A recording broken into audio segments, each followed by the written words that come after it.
Dans cette partie du cours, on va explorer les détails de ce qui se passe pendant les phases de la méiose.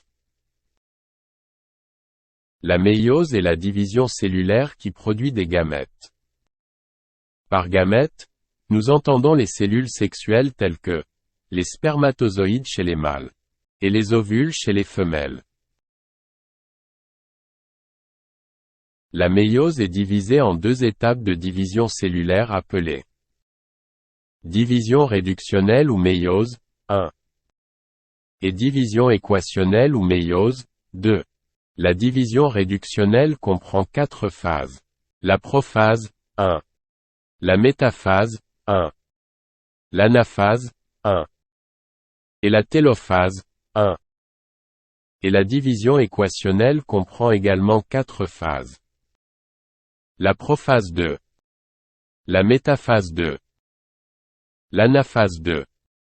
Et la télophase 2.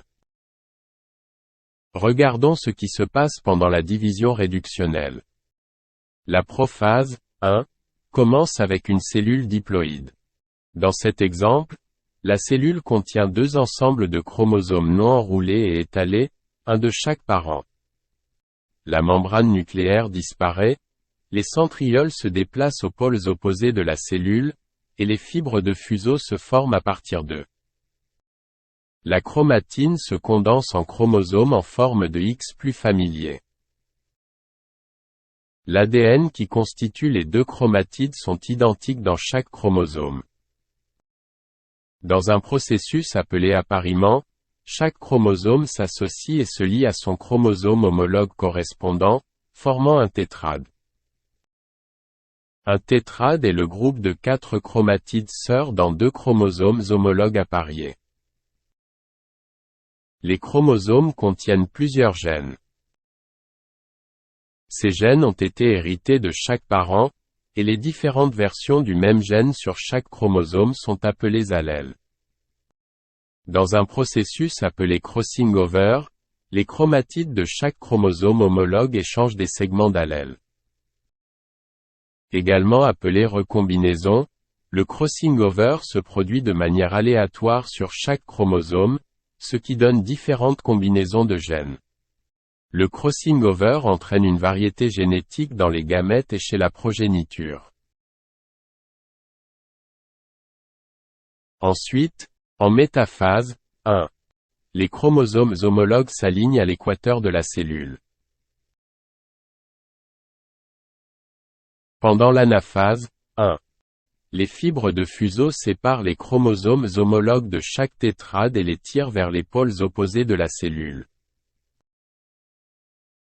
La cellule entre en télophase, 1. Avec un chromosome de chaque paire homologue aux pôles séparés. Cependant, chaque chromosome est toujours constitué de chromatides sœurs. Ensuite, les fibres de fuseau disparaissent et la membrane nucléaire se reforme autour des chromosomes. Enfin, la cytokinèse se produit. La méiose, 1, se termine par la formation de 2 cellules filles haploïdes génétiquement différentes. Chaque cellule haploïde contient un seul ensemble de chromosomes constitués de chromatides sœurs appariées. Les 2 cellules entrent maintenant dans la prochaine étape, la division équationnelle. L'ADN ne se réplique pas avant le début de cette deuxième division. Encore une fois, en prophase, 2, la membrane nucléaire disparaît, et les fibres de fuseau se forment à partir des 2 ensembles de centrioles appariés.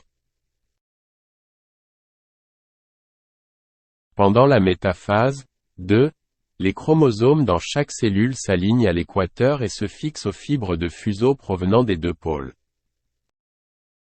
Pendant l'anaphase, 2, les chromatides sœurs de chaque chromosome se séparent et se déplacent vers des pôles opposés.